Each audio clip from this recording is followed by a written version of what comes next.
Mahigit sa 5,000 mga reporters at correspondents nationwide. Buong araw na naglilingkod nationwide. Balita at komentaryong dapat niyong malaman. Serbisyo publikong may aksyon agad. RMN. Radyo mo nationwide. Ang numero 1 news and public service network sa buong Pilipinas. Kasama mo sa pagdiriwang at iba't ibang kaganapan. Yan ang Tatak RMN. Radyo mo nationwide. Sa Cotabato. Ito ang DXMY 729. Tatak RMN. Radyo mo nationwide. RMN. Radyo mo nationwide.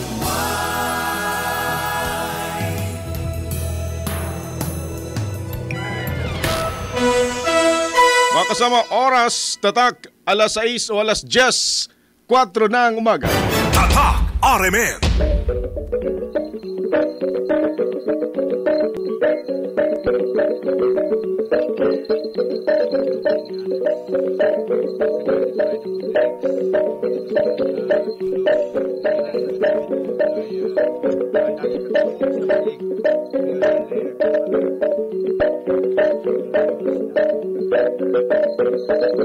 Mga kasama, magandang morning po sa inyong lahat. Kumusta po kayo? It's Saturday again. At minsan pang sa inyo, mapapakinggan ho ninyo hanggang alas 11 ng umaga ang programang ito para ho sa mga lumad. Ang programang Balitang Lumad. Sa ngalan po ng ating mga regular program host, si Professor Raydan Lacson. Pansamantala, aalalay tayo kay Miss Avin Acuña Gulo.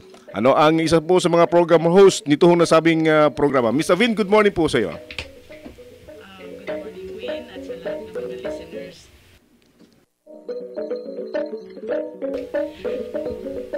Yes, good morning, Erwin, at sa lahat ng mga listeners ng DXMY, Radyo Mo Nationwide. Pangalawang episode po ito ng Balitang Lumad. Yun na nga po, ang ating co-host, si Professor Raydan Lacson. Yung host pala talaga, siya ang regular host ng Balitang Lumad. Ay nagbibiyahe pa po, mga 9 o'clock, tumawag siya na nasa Santa Cruz pa nga daw siya. So, sabi ko, mukhang hindi kakayanin ng isang oras papuntang Cotabato. So, kailangan po talagang pumunta tayo dito sa studio. Para sa kapakanan ng mga eyepiece, dito sa malaking bahagi ng Central Mindanao, at sa mga naabot ng ating programa sa umaga ito, Miss Avin. Yes, and we were surprised, may mga texter pala talaga dito from, in fact, Kumalarang. I think that's in Pagadian. Pagadian area, Zamboanga areas. So, ganun pala kalawak ang dating ng as far RMN. As Basilan, nakakarating pa tayo. Wonderful. Kasi nga, straight nga pala, yung dagat, dire-diretso yung signal ng DXMY. And, well, ang programang ito ay, kung titingnan nyo, ay inaayos pa lang. And we hope to have a regular format as the days go on. So, nasa second airing time pa lamang tayo. So, habang tatagal ito, Miss Avin, makaka-adjust at makaka-adjust. Harinawa. And siguro, bago tayo pumalaot, bubuksan natin yung ating text line. Para sa mga nais magparating ng kanilang queries, information, particular sa mga concern ng mga lumads na nakikinig sa umagang ito. Oo nga pala, yung ating text line, mga kaibigan, text lang po talagang matatanggap namin, hindi rin kami makaka-reply. So, tsaka tawag nito, hindi rin tayo pwedeng tumawag. Gamitin nyo lang po ang mga numerong 0999-991-3221 kung smart po ang cellphone ninyo. Ulitin ko, 0999-991-3221 for smart.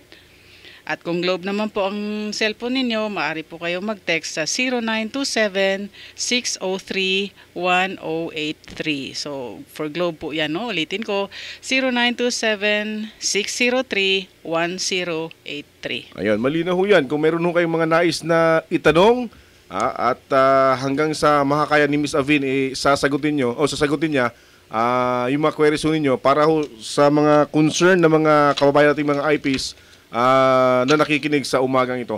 So, anong mga pangunahing concern natin today, Ms. Avin? Yeah, ulitin, gusto ko lang balikan. Kung may mga tanong po sila sa makaya natin, sagutin natin. Oo. Kung hindi po natin kayang sagutin, hanapan natin ang paraan Correct. upang makita natin ang sagot. Sa isang linggong dumaan, Erwin, ay talaga namang medyo siksik din yung mga activities na ginampanan natin.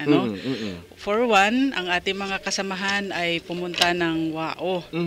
WAO is Lanao del Sur. del Sur. Oo, kasi nga area of coverage natin yon kasi ang pagkaalam natin at the start of the project na may mga lumad pala doon. Okay. So, yung initial info natin, isa lang katribo, as I have said last episode, last airing, last week, no?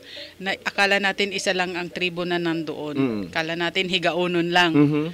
Nung nag-survey po tayo ay napag-alaman na meron palang 16. 16 na tribo. Opo. Dami. So, Pero nung magsimula yung programa ng IPDev, ilang tribo lang ba dapat yung target ninyo? At yun yung mga alam na ninyo beforehand, Ms. Avin?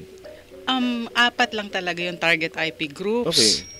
Oo, yung 4 na yon ay hindi naman talaga natin pwede lahat masaklaw. So yung 4 ay Tiduray, Lambangian, Dulangan Manobo at Higaunon.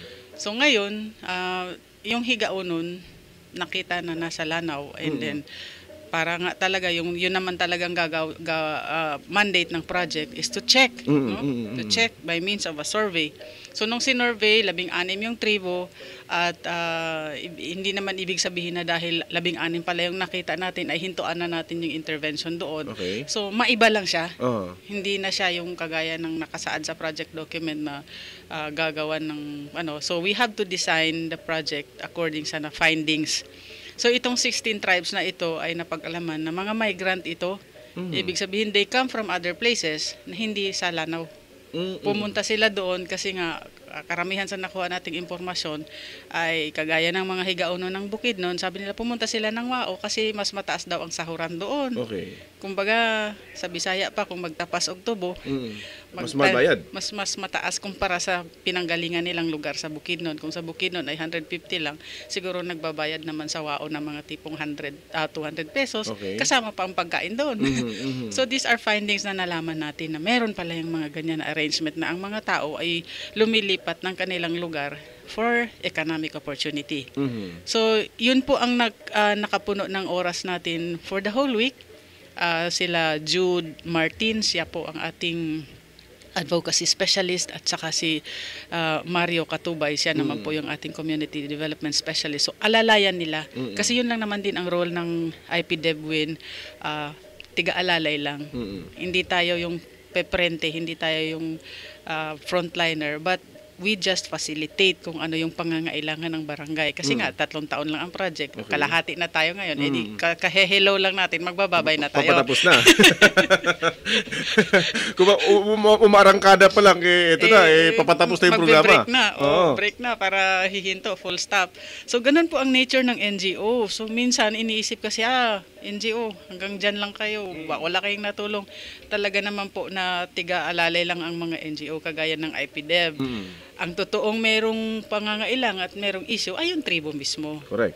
At tutulungan lang natin yung tribo na medyo tumayo ng konti at nang magpapakilala at magpapaalam na, uy, nandito kami. May mga pangangailangan din kami. May mga adhikain din kami. May mga pangitain kami. So, alalay lang. So, kung ano yung pangangailangan nila, we provide them with technical support. Okay. So yun. So for 2 days ay nagpresent sila doon sa municipal local government unit at saka sa kanilang municipal planning kasi nga for Win, I'm also happy to know nalaman din namin sa project na oo nga pala itong WAO ay multi-awarded municipality sila. Correct. So marami silang mga initiatives that indicate a very strong governance. Despite the fact na malakas yung kanilang governance, ay hindi makikita sa kanilang plano kung nasaan ang mga IP. IPs. kumbaga naisantabi yung Yes. yung IP doon sa kumbaga isa-isang Main taong plano, wala Oo. yung hindi kasali yung grupo ng mga nomads, mga IPs. Kasi nga, yung kanilang method of gathering information, ay wala rin namang column, kahit column man lang na nagsasaad kung ano ang tribo ng kanilang mga constituents. Okay. So, kung yung data gathering or information gathering form mo ay wala ring column doon, paano mo makikita pag nag-consolidate ka na ng data? So, hindi mo talaga malaman. So, yung mga nandoon na mga IP, they will just choose kung ano yung available na column doon. Kung sinabing Cebuano, Cebuano na lang. Marunong man sila mag-Cebuano. So, Kung Ilonggo, Ilonggo na lang. Or kung Iranon na lang. So parang tipong ganun ang nangyari. So ang agreement with the municipal planning sa kanilang they were happy na may technical assistance na gipaabot doon yung IPDev at the LGU, the mayor himself committed that they will integrate, ipapasok nila sa kanilang municipal investment plan for 2014 ang mga pangangailangan ng IP. so by next year pa yan. Oo, so kasi planning period na ngayon, Okay. budget season. So towards the end of the year, titingnan na nila kung ano yung program nila for next year. So masaya tayo na ganun kabilis ang WAO na mag-respond doon sa findings na piniresent ng IPDev. So it's good na yung isang LGU tulad ng WAO, ganun kabilis. How about the other LGUs? Opo. So, tuloy-tuloy po ang ating trabaho doon with the rest of the other LGUs kasi nga, na-classify ito sila into, na-classify yan sila sa mga communities na medyo mahina pa yung reception. Meron din mga communities na medyo mabilis-bilis din. At like WAO and North UP, they are also the category na medyo mabilis ang absorption. So, iba-ibang level, iba-ibang pamamaraan ng ating pag-engage or work with the LGU at saka the tribe mismo. Kasi, as I said a while ago, it's not IPDev, no? It's tribo mismo. Matapos ang project, hindi mawawala ang tribo. Correct. Oo. So, kahit sinong papasok dyan, kung alam na ng tribo kung anong gagawin nila, then well and good. Masaya tayo kung gano'n. Oo. Sa mga 1.5 taon na operasyon ninyo doon sa mga community ng IPs, organisado na ba sila? Unlike in the past, bago yung nagsimula yung programa niyo, Mr. Vin? Okay. Yung ginawa natin na survey para makita natin kung anong mga organisasyon ang nasa pamayan ng Katutubo, napag-alaman natin na merong sangkatutak, for lack of a word. Ang dami-daming mga organization. Marami silang mga people's organization, meron silang mga grupo-grupo. Kaya lang, nalaman din natin na na-organisa itong mga ito dahil nga may project. So kung walang project, wala rin silang organization. I see. So ibig sabihin, pinilit, or walang magawa ang community kundi mag-organisa. Pero hindi naman nila kusa yun. So kung may project, sabi ng project, oy, kailangan natin ng asosasyon or organisasyon para mapatakbo itong project na ito. Sige, form kayo dyan. Mabilisan din sila. Merong iba na ayaw din, merong iba din na atat din. So, organize sila. Matapos ang project, walang sustainability yung tawag nila nga. Paano ipagpapatuloy ang project na yung organisasyon na ginawa ay dependent lang din sa project. So, ibig sabihin, hindi guarantee. Hindi kung sa Bisaya pa dili na to pwede nga himuon nga batayan, no. We cannot guarantee that because there is an organization ay sustainable na yung project. Okay, siguro Win, I think ang ma-share ko lang din sa iyo na I try as much as possible to gamito nato ka ng mga language nga masabtan sa community or maintindihan ng community kasi nga po karamihan sa mga project na pumapasok sobrang technical yung mga term. So, isa din po yan, medyo matagal-tagal yung pag-usad ng IPDev kasi kailangan pa nating, kumbaga, baguhin yung pananaw ng komunidad kung ano ba ang NGO, kung ano ba ang project.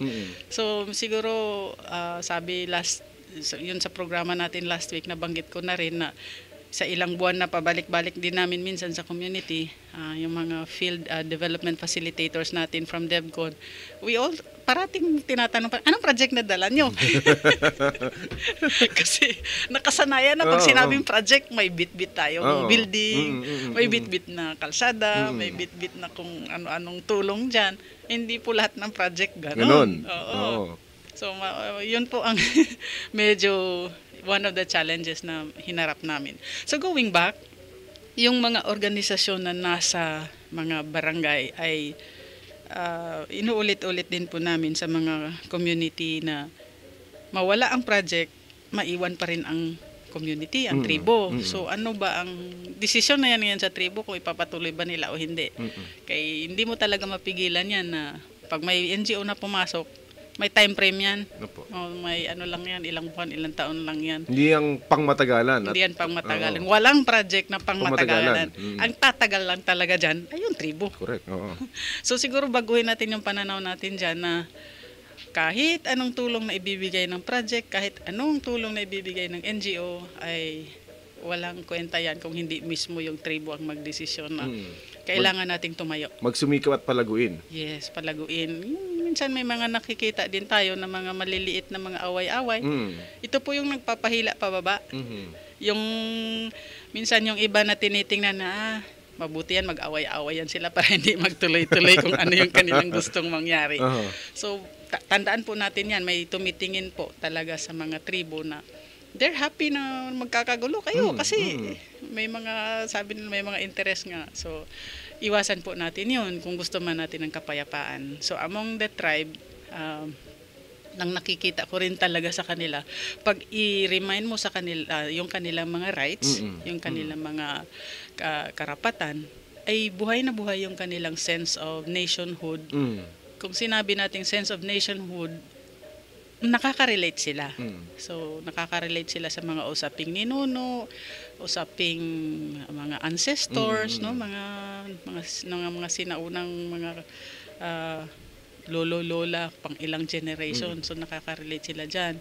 At iba rin po talaga yung concept ng mga indigenous peoples sa land, sa gubat, sa resources, na minsan hindi maintindihan ng mainstream society na nagkakaroon tayo ng conflict sa definition pa lang. Kasi iba yung definition ng mainstream society, iba yung definition ng katutubo. So, it's a matter of siguro dahil mga development workers naman talaga tayo, gawan natin ng paraan na maintindihan kung ano talaga yung ibig sabihin nila. If they say ancestral domain, anong itsura nito? If they say ancestral land, time immemorial, ano itsura ng time immemorial? Ako, medyo matagal-tagal din yung nagsusumikap din talaga akong pag-aralan to lahat. So, yun po. Again, going back, yung tanong mo kanina, Win, na yung mga organization, maraming organization, pero kailangan ng palakasin. And again, sa WAO, hindi pa organisado ang IP doon.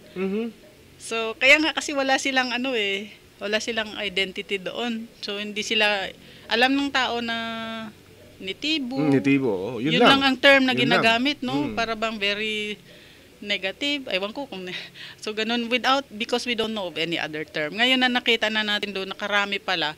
May pulangian, umayam nun, matigsalog, higaunon, basta. May mga halo-halo na sila sa isang komunidad. Yes, and meron pang IP from Luzon. Oh? Kasi nga pala itong WAO ay resettlement area during the 40s, 50s. Kaya meron tayong mga Ibatan, Igorot, Ipugaw, Tinggian. So naandun sila. So it's not only Lumad but IPs from Luzon who are in WAO. So tinulungan natin sila na magkaroon ng IP organization with the reminder na wag silang magpakulong doon sa nangyari ng ibang IP na organization na pag natapos ang project, nawala din sila. Kung gusto nilang walain, nawala rin tayong magawa doon. So, tipong ganon. So, dito sa area of coverage nyo, only in WAO, itong may ganito karaming tribo? Yes, it's only in WAO. Pero konti lang din sila. Konti lang, I think less than 1,000 or less than 2,000 families all in all with 16 the 16 tribes. Kasi it's either na inasawa sila or yun, settler sila. So, ilang pamilya sila scattered in several barangays. But we found out also although hindi na coverage ng IPDEV, na may isang barangay yan na majority Ibatan, taga Batanes. Batanes. Ibatan ang tawag. Ibatan ang mga IP ng Batanes na nandyan.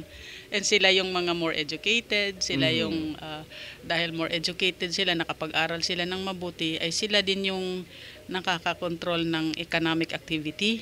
Ibig sabihin sila yung mga negosyante, sila yung mga professional. So yun. So I think it's a lesson din naman sa ibang IP na nakakalamang talaga yung mga may pagkakataong mag-aral. Correct. Oo. So yun. I see. Okay. Aside dun sa ilang araw na activity sa WAO sa loob ng linggong ito, another activities na pinagkabalan ng IPDEV? Yes. In fact, kahapon was World IP Day. Correct, oo. August 9. Yearly po yan. Taon-taon po natin ginugunita yung araw ng mga lumad. Yung araw ng mga katutubo. Kasi lumad is yung Visayas, Mindanao lang yan eh. So lahat ng mga katutubo ay may araw po yan that is being celebrated every year. August 9. Hindi po nag-iiba ang petsa niyan. Kasi that was declared in 1994 by the UN General Assembly. Mismo ang United Nations ang nag-declare na August 9 will be World IP Day. So dito natin ginugunita na hindi lang pala, marami palang klaseng tribo sa buong mundo. I think there are, I will not quote the number anymore, pero marami po. Sobra 2,000 ang mga tribo sa buong mundo. And Sa Philippines? Sa Pilipinas, I think we have 100 plus. Oo. So aabot din tayo ng kung ibigyan mo ng mga ethno-linguistic tribes, talagang aabot yan siya ng 1,000. So ngayon, ang nangyari, yung libo-libong tribo na yun is aabot din siya ng 300 million katao all over the world. So anong ibig sabihin nito? Bakit pa natin gugunitain yung tribo na modern naman tayo? May kasabihan kasi na ang hindi lilingon sa pinanggalingan, hindi makakarating sa patutunguhan. So the same lang din po yan. Magandang pagkakataon ito na balikan na yung mga ninuno natin kung saan tayo nanggaling. Kasi minsan pag hindi na natin ma-remember kung saan yung roots natin, nagtataka na lang tayo bakit may conflict parati. Conflict sa paniniwala, conflict, hindi pagkakaintindihan sa pamamaraan. Kasi nga pala, iba yung pananaw ng makabagong kaunlaran kumpara sa katutubong kaunlaran. May mga ganun eh. Katutubong kaunlaran, ibig sabihin, may kaunlaran din sa pananaw ng katutubo, pero hindi sa lahat ng panahon ito ay tumutugma sa pananaw ng makabago o modern na kaunlaran. So kailangan nating tingnan uli yan. Kasi nga, kagaya ng gubat. Para sa katutubo, ang yaman mismo ay ang gubat. Sa makabagong pananaw, ang yaman ay nandun sa troso, putulin, nandun sa mina, graba, sa mina. Iniisa-isa-isa. Sisirain yung gubat na kayo. Para isa-isahin yung yaman na yun. Sa katutubo, ang pananaw niya, yung buong gubat, yun ang yaman. So, dalawang pananaw po yan. Yung katutubong pananaw, yung gubat ang yaman. I-preserve. I-preserve mo yun, buo. Sa makabagong pananaw ng kaunlaran, yung yaman, inisa-isa niya. Kunin. Oo, kunin. So, that's where conflict comes in. Okay. Kasi nga, ba't mo, ang gubat kasi para sa katutubo, nandyan ang kanyang paaralan, nandyan ang kanyang grocery store, kukunan ng pagkain, nandyan na yung kanyang pharmacy, kung saan siya kumukuha ng gamot at mga bagay-bagay na magbibigay ng malusog na katawan. Nandyan lahat yan. Yung library, nandyan mismo sa gubat. So, isang pananaw ito na siguro kailangan nating tingnan uli. Paano ba kasi itong katutubong pananaw ay thousands of years na to. Ang mga makabagong pananaw, ilang daang taon lang yan. Bago pa lang. So, kung ikumpara mo, pag-usapan natin ngayon ang sustainability, sino ang mas sustainable? Yung ilang daang taon lang na sa Bisaya pa namugna or nabuo. Kumpara mo doon sa libo-libong taon na nabuo, kumbaga. So again, question of sustainability. So ito po yung trabaho ng IPDEB. Tulungan yung mga tribo na balikan yung katutubong pananaw. Malay mo, ito pala yung sagot doon sa parati nating tinatanong, kanino ba ang kaunlaran? Para kanino or para saan ang kaunlaran? Gusto mo nga ng kaunlaran, sinira mo naman yung kagubatan. Yung kalikasan. Walang kwenta din yung kikitain mo sa kaunlaran dahil magla-landslide ka. So, yung kita mo, kung sabi sa'yo pa, igo lang ibayad. Kulang pa. Kulang pa. Overdraft pa. Kasi buti sana kung lupa lang ang guguho, kung may kasamang tao, correct, hindi mabayaran yun. So, tipong ganun, Win. So, World IP Day, kahapon, meron tayong dinaluhang programa, no? Inimbita po tayo ng Lumad Development Center Incorporated. Ang original plan ay gaganapin ito sa isang sacred mountain dito sa Mount Balalaan. Last week yun na nga ang in-announce natin dito sa programa na doon tayo sa Mount Balalaan. Ito yung bundok na nakikita natin dyan sa Awang. Diba there's a certain mountain makita natin dyan sa airport. Mag-isa lang yan siya na kung pupunta ka doon sa mga malalayong lugar like Midsayap, siya lang din yung bundok na makita mo. Some call it Mount Kablalan. It's isa lang yan sa ibabaw ng Kusyong.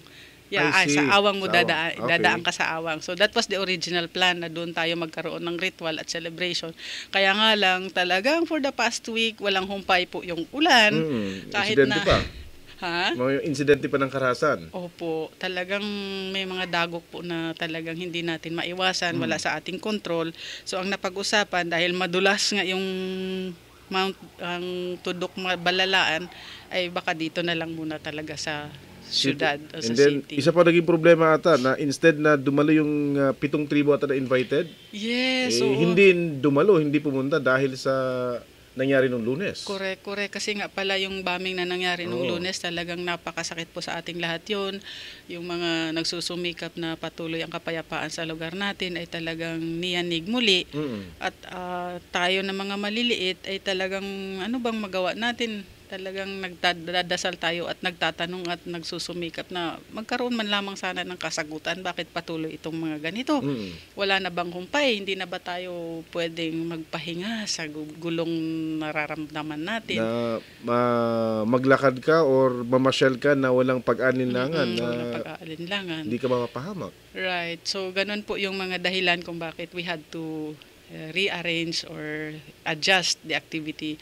Hindi na kailangan na cancel the activity. Siguro i-adjust lang kung saan yung venue kasi nagkaroon na tayo ng dito sa city kahapon. So, andoon, it was yung convener natin, si Timoy Labi, Sunny Bello, siya po yung Supreme Chief ng tribong Tinduray. Tinanong ko nga kahapon, Mr. Viz, ikaw yung presidente ng mga lumad. Sabi niya, parang gano'n pero nakakahiya. Sabi niya, wag na lang sabihin. Oo, sabi niya, dahil yung iba hindi maintindihan. Hindi maintindihan pag sinabing presidente. So siya yung tribal chieftain. Chieftain. So, yung tribal chieftain, nalaman natin na pinipili yan siya on a consensus. You are pinipili yan siya. Binoboto, gano'n. Yes, na may mga consensus yan, may mga pamamaraang katutubo kung paano pumili ng leader, no? Whether you like it or not, pag pinili ka sa tribo na yun, you are obliged to comply kasi mananagot ka sa tribo. So yun ang nakita kong napakagandang pamamaraan ng tribo paano pumili ng kanilang mga leader. Ayun. Kasi may mga yan sila, mga congress, no, mini congress, mga maliliit na pagpupulong at pinag-uusapan nila kung sino yung gusto nilang magiging leader. At by the way, yung pareho natin kay tribal chieftain Sunny Bello, mapapakinggan by Monday. 6 to 7 a.m. Oo nga pala kasi in-interview mo siya, no? In-interview ko siya. Marami akong nabatid ng mga information, may kinalaman sa kapakanan ng mga lumad Miss Avi na matagal nang naipagkakait sa kanila. But until now, hinihingi pa rin pero wala pa rin. Yes, kagaya niyan, tinutulungan po natin sila, yung tribo na kasi may claim na sila na final. Biro mo Win, yung kung balikan natin kung paano yung paglalakbay mismo ng tribo na makilala sila ay talagang kung ikaw ngayon mo lang nalaman parang makakapagsabi ka talaga nako ang tityaga, ang grabing pasensyoso ang tribo kasi nga yun na, pagbalikan natin at the turn of the century, 19th century, mga 19 whatever, Hundreds, o mga ganyan, pumasok yung mga Amerikano, pumasok yung, sa bagay, nandyan na yung mga Kastila, tapos inubos yung mga lupa ng mga katutubo, nilaging, pinang-divide sa mga settler, binigyan ng titulo, yun na nga, dahil ang pananaw is lupa lang yun, walang taong kasama. So, mahabang history po yan. At saka itong mga recent history na yung kanilang paglalakbay bilang tribo, kilalanin sila. Kung magtatanong ka naman na kilalanin, sinong kikilala? Di ba? Kumbaga, syempre, kilala nila ang sarili nila. Sinong kikilala? So, ang ibig sabihin nun, tinatawagan ang pamahalaan. Oo, tinatawagan ang pamahalaan na kilalanin na may mga taong medyo nakakalimutan. Wala sa radar. Wala, hindi siya kasali sa mga development program. Kumbaga, kuridas na lang ang development. Kung mga sinabi, top to bottom, pag sinabi sa kataas-taasan na ganito ang ating tulong na ibibigay dyan, talagang yun ba ang gusto ng tribu? Yan ba ang gusto ng community? Ito na nga, yung findings namin na matindi yung pangangailangan ng tribu in terms of recognition. So, recognition, makikita lang yan kung mabigyan sila ng title ng kanilang ancestral domain, ng kanilang final as early as 2005. So, anong taon na tayo ngayon? 2013. 8 years. 5 years na.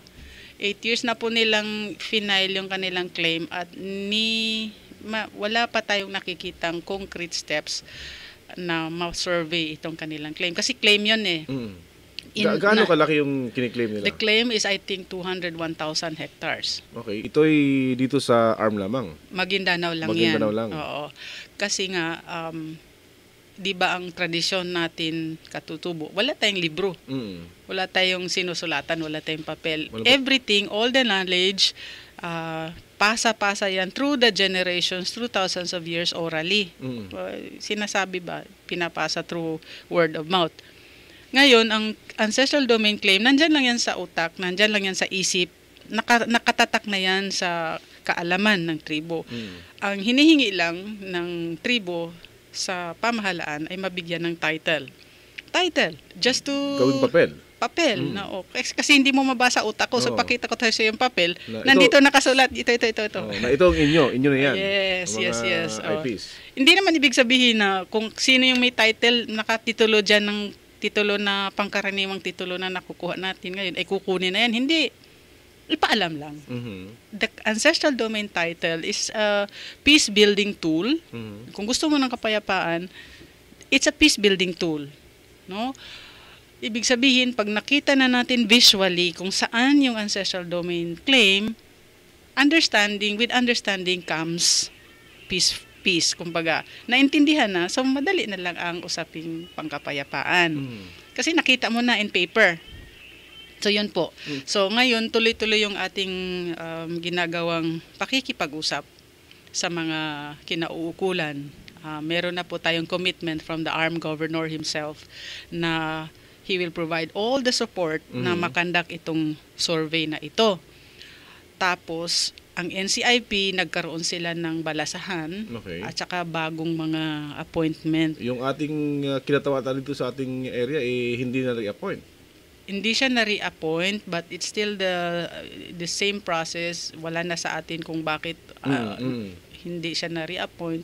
Ang punto natin would be tuloy-tuloy. Kung sino mang nakaupo dyan, tuloy-tuloy po tayong makisumamo, makiusap, gumawa ng paraan na maipaliwanag kung bakit nandito pa rin itong pagpupursige ng mga katutubo sa kanilang mga karapatan. So, hopefully, kasi August 1 lang ang bagong komisyon nag-assume. Okay. The new chair of the commission is Attorney Leonor Quintayo. From Davao. Oo, Region 12 siya. No. 11. Region 11. Yeah, taga Region 11 si Attorney Quintayo. And I think it's a good development kasi nga taga Mindanao yung pananaw niya. Mm. Dati kasi Chairman Pawid is from Northern Luzon. So Medyo malayo. Oo. Talking back dun sa binabagit mong bibigyan ng title. Opo. Yung title ba na binabanggit ay only to identify na this area ay recognized area ng mga IPs. Kahit na yung iba nakatira hindi mga IPs. Opo. Pagkilala lang Pagkilala naman. lang. No? Pagkilala lang. Hindi So, ibig sabihin na kunin. ownership. No. Pagkilala lang. Pagkilala lang. Malinaw yun. Malinaw talaga na wala namang ibang hinihingi kundi pagkilala lang. So, anong itsura nung pagkilala na yun? Papel. Kumbaga, tukoy lang ito ganyan. Parang isang barangay Yes. na mga Oo. IPs ang barangay para sa mga IPs. Not Yeah. necessarily na ibibigay lahat sa kanila yung lupa. Yes. Kung may ibang nakatira at nag-own ng lupa na hindi miyembro ng IPs. Of course. Okay. Kasi Malinaw. all of these are karapatan naman nating lahat ma-IP o hindi. Kung maganda naman yung pagkakuha mo doon sa lupa, Nasa proseso. nasa proseso, legal, anong katatakutan mo? Correct, So, oo. wala yun. So, ngayon, ang title na ito is Pagkilala.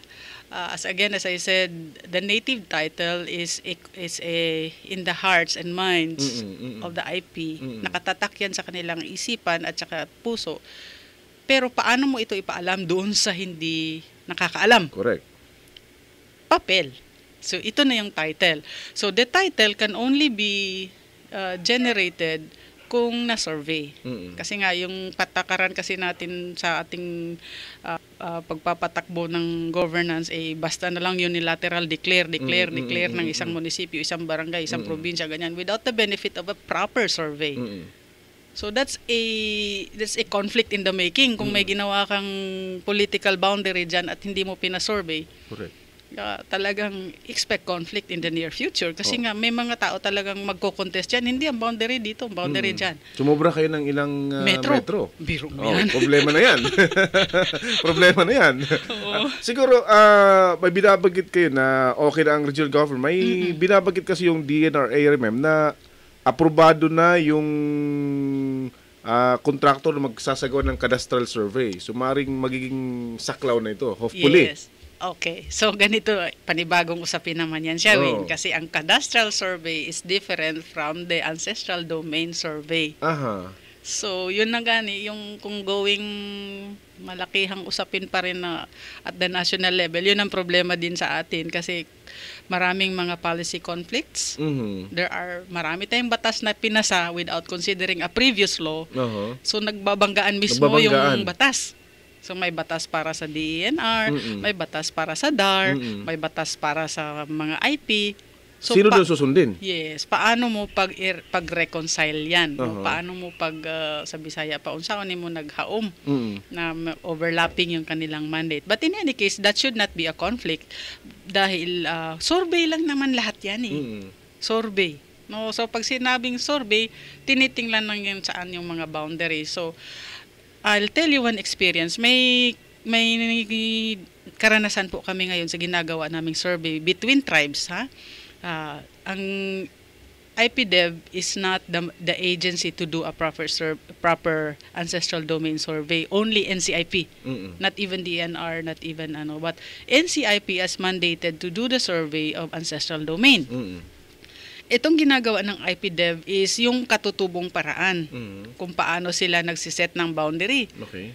Minsan ang boundary ilog o di kaya bundok. Yun ang katutubong pagsiset ng boundary. So may areas tayo na 2 tribo ang nagkiklaim. Saan yun? Dito sa may Ampatuan at saka San Jose, dito sa South UP. So there's an area na 2 yan silang tribo, Dulangan Manobo at saka Lambangian. So, sabi ng Lambangian, hanggang doon ang boundary namin.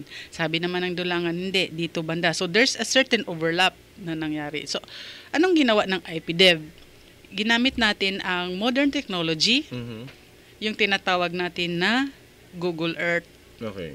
Use of internet and Google Earth nakita natin visually kasi hindi natin malakad lahat yan. So, sa taas ng mga So, bundok. ang vantage point, wala naman tayong Oo. aeroplano para mag-survey. So, nandyan naman yung Google Earth. So, Mm. ginamit natin ng paraan na ang modern technology ay makakatulong sa paglutas ng hidwaan. Okay. So, itong mga tribal leader ay binigyan natin ng pagkakataon to see Google Earth. Mm. So, ang Google Earth, nandun naman yung 3D representation, yung actual presentation ng mga lugar na pinag-uusapan Yung natin. actual itsura. Actual na itsura, Okay. no?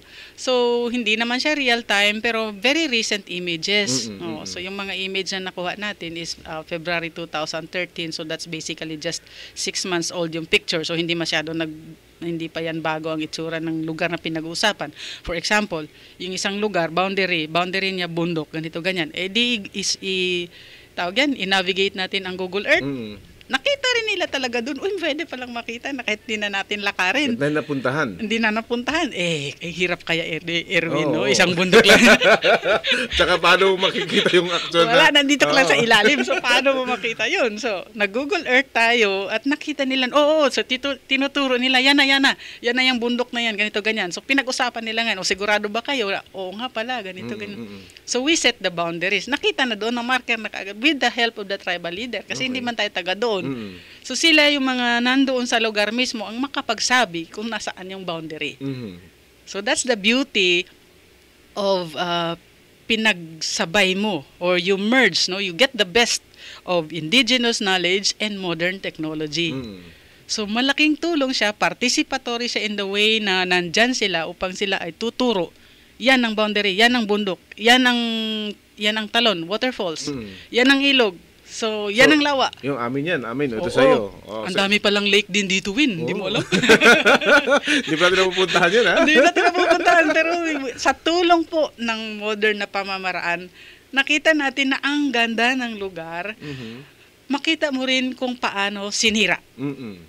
Yan. Makita mo rin, ang itsura nito talagang binaha ito, ni landslide ito. So makita mo doon, Dati malaking puno yan, ngayon wala na. wala nang puno dyan. Oo. No? So makita mo doon, through modern technology, ay, again, ang role ng IPDEB would just to provide yung pagkakataon na mapag-usapan at magkaroon ng paraan upang magkaroon ng pagkakaintindihan. Kasi kung mag-istorya lang tayo sa Bisaya, Win, baan lang, binabaay lang, Wala'y maabot. wa tayo maabot. Oo. Oo. So with the help of these tools, these are peace-building tools that we would like to employ upang magkaroon ng understanding. So with yung activity na yun, helped a lot.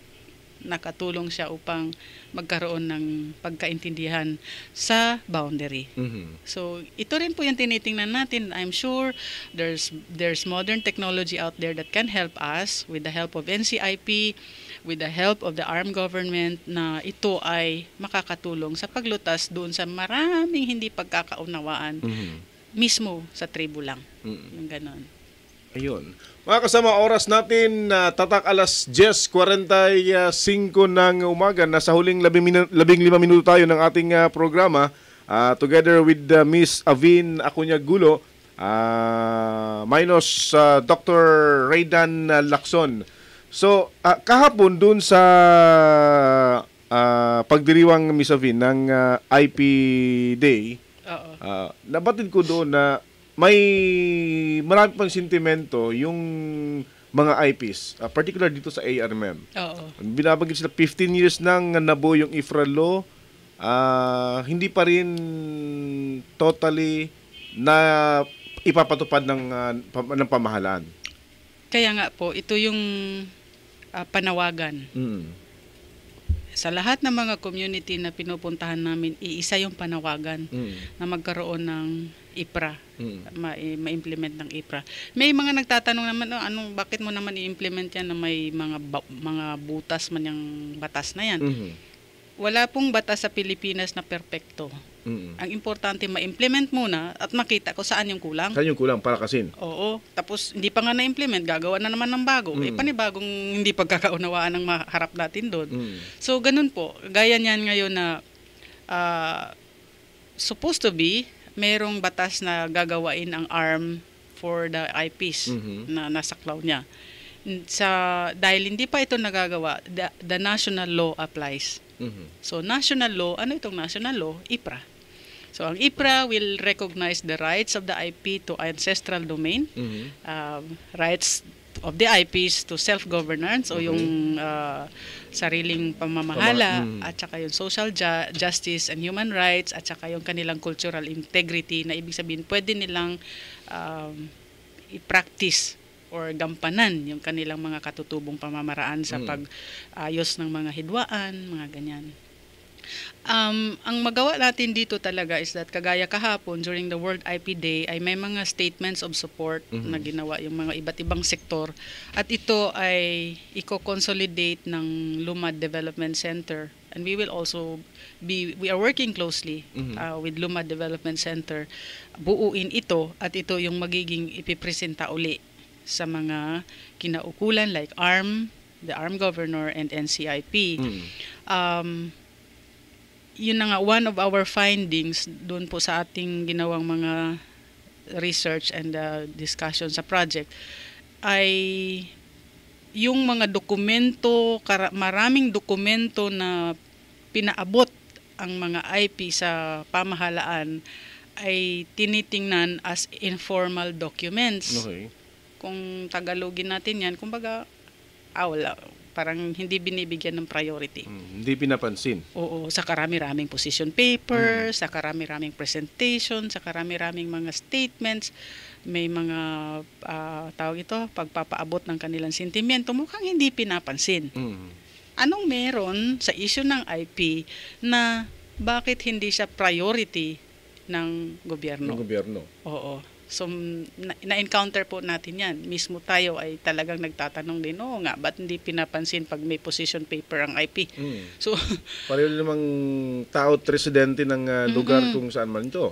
Saklaw din naman. Saklaw din naman. Constituents din naman. So, what's the problem? Butante din naman. Butante rin naman. So, yun po ang mga challenges po. Yun po ang mga, sa Bisaya pa, hagit. Yun ang mga tatawirin at haharapin ng mga IP dito sa Maguindanao. So yun ay tulong-tulong po nating ginagawa ng paraan. Ang magawa ng IPDev, as I said, would be to facilitate. No? Kung gusto ninyo na, for example, yung may mga gustong ipaabot, we have a lot of meetings na tinitake note namin ito lahat. For example, if there are cases of itong nangyari ngayon sa post-election violence, no? We refer that. Fino-forward natin yan sa tamang ahensya. Usually, anong mga ahensyang... itong cases ng mga armed conflict na nag-cause ng pagbakwit, no? Pinapaabot natin yan sa Regional Human Rights Commission. Okay.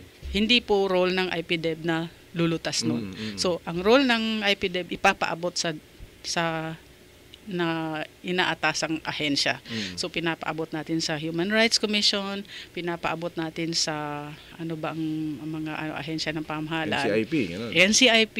So yung role natin tama yung sabi ko last week. Na role ng IPDev tig lang talaga. Tighatid. Tigbitbit kung anong agenda ng IP, tiga bitbit, tiga tulong sa kanila kung anong pwede magawa. So ang hinahanap natin ngayon na paraan would be na sana ang IP ay may mga pamamaraan tayo na maipaabot, no? Huwag natin idaan sa dahas, huwag natin idaan sa intimidation kasi napansin ko rin na yung iba talagang maintindihan mo rin naman talaga na maubusan ng pasensya yung iba. Kasi nga, Tao for the naman. longest time, marginalized ka na nga, yuyurakan pa yung karapatan mo, ay, kahit sino talagang aalma yan. Bakit hanggang ganito ang liit ng tingin sa tribo? So, Mabango lang kami pag panahon ng eleksyon. Oo. Pagkatapos ng eleksyon, parang wala kaming silbi, Yes. hindi kami napapansin. correct. At vulnerable nga sila na magamit. Kasi for example, during elections, hindi naman lingid sa atin na talagang ginagamit sila during election na minsan pinaparehistro sa isang lugar, tapos pinaparehistro sa kabilang lugar. Ngayon computer na lahat, sila wala na sa rehistro. Yun. Kasi may mga fingerprint na. Biometrics na. Oo. So mga ganun. So hindi lang double whammy, hindi lang double jeopardy, kundi multiple whammy, multiple jeopardy. So para bang sinipa ka na sa kabila, sipain ka pa sa kabila, yurakan ka pa. So parang hindi yata tama. It's a violation of human rights. Sabi pa nga maliit na sektor na nga kami ng lipunan, kami pa yung madalas na kinakawawa. Correct. Oo. So tayo na nasa privileged position, no? Tayo nga nasa position of power, of privilege, na tingnan natin. Let's review our role. Kung tayong ang ginagawa ba natin ay lalong tawag yan, lalo bang nagpapaliit sa mga tribo. Tingnan natin kung yung ating pagiging generous ay nakakatulong ba sa tribo. Kasi yung iba minsan nagiging generous sa tribo kasi merong iniisip in return. Hindi yata tama yun. No? So tingnan natin yung ating position of privilege, how it will help the marginalized. Kung tayo man ay may access tayo sa social media or internet, so let's use internet as our friend in promoting peace. So instead of using harsh words or using very derogatory words na nakakasira, wag na lang, kung hindi natin naintindihan ng isang bagay, wag na natin i-multiply yung ating pagkalito. Kumbaga.